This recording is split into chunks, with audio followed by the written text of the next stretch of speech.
తూర్పుగోదావరి జిల్లా గోకవరం మండలంలో కామరాజుపేట గ్రామం అంబేద్కర్ నగర్ కాలనీలో ఉన్న ఎంపీపీ స్కూల్లో విద్యార్థులు దుర్వాసనతో ఇబ్బందులు పడుతున్నారు. స్కూల్ పక్కన అంబేద్కర్ నగర్ కాలనీలో ఉన్న కొంతమంది ఆవు మాంసాలను విక్రయాలు చేస్తున్నారని, అమ్మిన తర్వాత మిగిలిన మాంసాన్ని ఇళ్లపై ఆరబెట్టడంతో దుర్వాసన వచ్చి స్కూల్లో పిల్లలు తీవ్ర ఇబ్బందులు ఎదుర్కొంటున్నారని వారి తల్లిదండ్రులు చెప్పారు.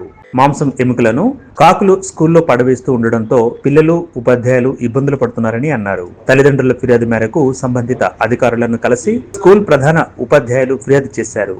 అధికారులు స్కూల్ వద్దకు వచ్చి పరిశీలించి వెళ్లారు. ఏమి లేదంటున్నారు సార్. అడిగినప్పుడు ఎప్పుడు అడిగినా వాసన వస్తుంది అంటుంటే ఏమి లేదండి.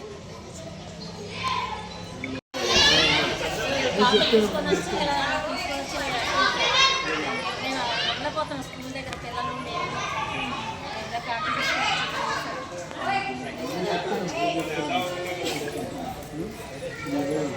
కాకులు తీసుకొని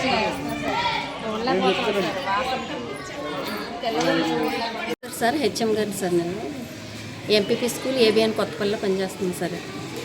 అదే ఇక్కడ మా పక్కన సార్ వాసన వచ్చేస్తుంది సార్. దేని గురించి వస్తుందండి? ఈ బ్రీఫ్ స్మెల్ సార్. అది పిల్లలు మేము వండలేకపోతున్నాం సార్.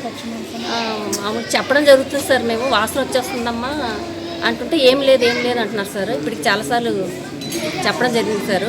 మాకు పిల్లలు మేము పేరెంట్స్ కూడా వాళ్ళు కూడా ఉండలేకపోతున్నా, మీరు ఏం నేను చర్య తీసుకోరా అని వీళ్ళు కూడా పేరెంట్స్ కూడా వచ్చి మమ్మల్ని ఒత్తిడి చేస్తారు సార్. వాళ్ళు కూడా అధికారులతో చెప్పారా?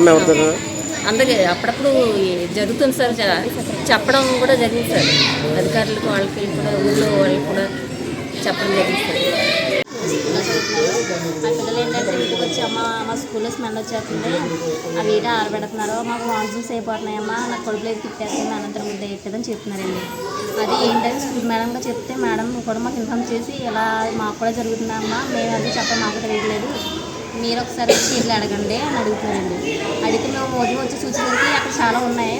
నేను ఫోటో తీసుకొని మేము పైకి పంపించిన తర్వాత ఆమె వచ్చి చెప్తామని అది దొంగచాటుని చూస్తున్నారండి. చూసి ఏదో చేద్దాం అనుకుంటున్నారని తీసి దాచేస్తున్నారనమాట.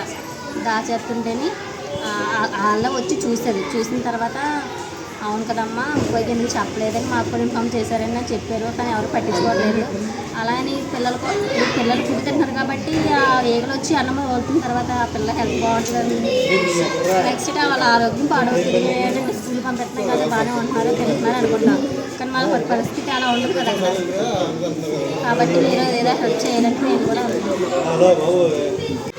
నేను మండల ప్రజా పరిషత్ ప్రాథమిక పాఠశాల కొత్తపల్లి స్కూల్లో అంబేద్కర్ నగర్ కొత్తపల్లి స్కూల్లో ఎస్ఐటీగా పనిచేస్తున్నానండి.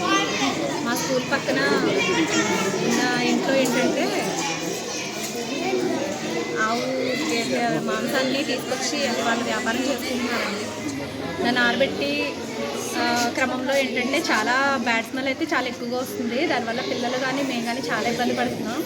ఈగలు కూడా ఎక్కువగా ముసురుతున్నాయండి. దానివల్ల పిల్లలు కూడా ఏంటంటే వికారంగా అనిపిస్తుంది, వాంతులు వస్తున్నాయి అంటున్నారు. వాంతులు అయితే అవ్వలేదు, కానీ ఆ సెన్సేషన్ అయితే చాలా ఎక్కువ వస్తుందండి. దానివల్ల వాళ్ళు సక్రమంగా చదవలేకపోతున్నారు. పేరెంట్స్కి కూడా చెప్తున్నారండి. వాళ్ళు వచ్చి మమ్మల్ని అడుగుతున్నారు మీరు ఏం చేస్తున్నారు అని. మేము అడుగుతుంటుంటే వాళ్ళని మేము కాదు వేరే వాళ్ళు చేస్తున్నారని మీరు మమ్మల్ని అడుగుతారంటే మా ఇంట్లో ఏమి లేదు చూసుకోండి అంటున్నారండి. ఇలా 2-3 సార్లు ఏంటంటే పంచాయతీలో ఉండే సెక్రటరీ గారు కూడా చెప్పడం జరిగింది. వాళ్ళు కూడా వచ్చారు, ఇంకా వేరే అధికారులు కూడా వచ్చారు. అందరూ వచ్చి చూసినప్పుడు కూడా వాళ్ళ ఇంట్లో ఏమీ ఉండట్లేదు, అప్పటికప్పుడు మాయం చేసేస్తున్నారండి. దీనివల్ల అయితే మేము చాలా ఇబ్బంది పడుతున్నాం. దీనికైతే మీరు చక్కని పరిష్కారాన్ని చూపిస్తారని ఆశిస్తున్నాం.